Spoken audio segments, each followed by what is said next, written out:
Wait lang, huwag ka po munang mag-scroll. Magbibigay lang tayo ng word of the day sa ngayon. So yun, sagutin na natin yung katanungan ng ating future criminologist na si Sir Glenn Rio, na kung saan sinabi niya, Sir, padiscuss naman po kung bakit law po yung nauna at hindi po yung crime. So actually no, itong katanungan na to is kadalasan na to nating naririnig sa makikita natin sa mga vlogger po natin, ng mga media influencer po natin, ng mga tropa natin. And actually tama naman po lahat talaga yung pagkakadiscuss dito. At ito talaga ay kumbaga karaniwan natin na encounter kung gusto lang talaga mag-brainstorming.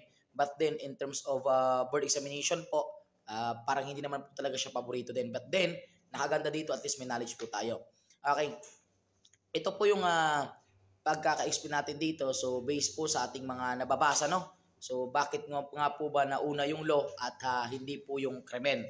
Sapagkat sinabi po unang-una sa ating revised penal code, nolum crimen nulla punish niligi. Ibig sabihin po, there is no crime when there is no law punishing it. So ibig sabihin po, walang krimen kung walang batas na nagpaparusa. At tama naman po 'yon. Paano po ba magkakaroon ng krimen? Wala naman pong nagpaparusa, di ba?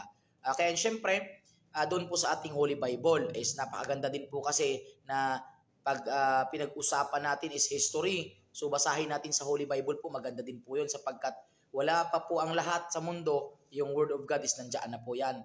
Okay, sapagkat po, ang history din po sa ating intelligence, di ba? Saan po ba makikita yung first recorded intelligence in the history natin? It is Holy Bible din po. Yung the life of Moses sa Numbers 13:17. Di ba? Yung sika naman po, yung life of Rahab, the harlot of Jericho. Doon po makikita natin yan sa Joshua chapter 2 verse 1 to 21.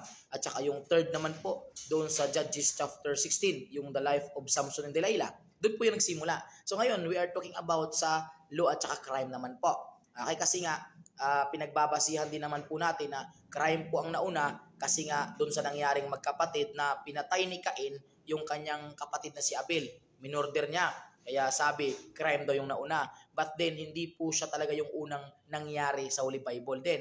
Kasi yung unang book ng Bible po natin is the Book of Genesis. Doon po yung simula.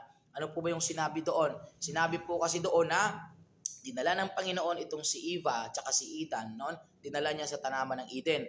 At sinabihan na pwede kayong kumain lahat ng bunga dito.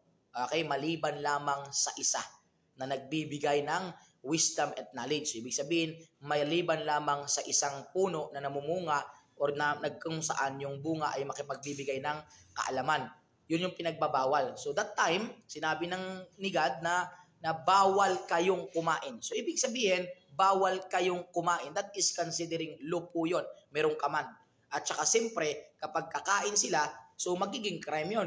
And syempre, merong corresponding penalty yon kasi sinabi ng Panginoon, dahil kung kayo ay kakain, you shall surely die. So ibig sabihin, merong punishment. Kaya yung command na bawal, that is a law. Kapag kumain sila, that is a crime. And there is a corresponding punishment or penalty that is called you shall surely die. But then, hindi naman yung literal na pag kumain sila, mamamatay agad sila doon. Ibang ibig sabihin nun ng you shall surely die. Okay? So, yun, tandaan lang po natin, sa revised penal code natin, sinabi, law po yung nauna, as well as sa ating Holy Bible, law din po yung nauna. Sapagkat sinabi sa ating revised penal code, nolum crimen nulla punish niligi. There is no crime when there is no law punishing it.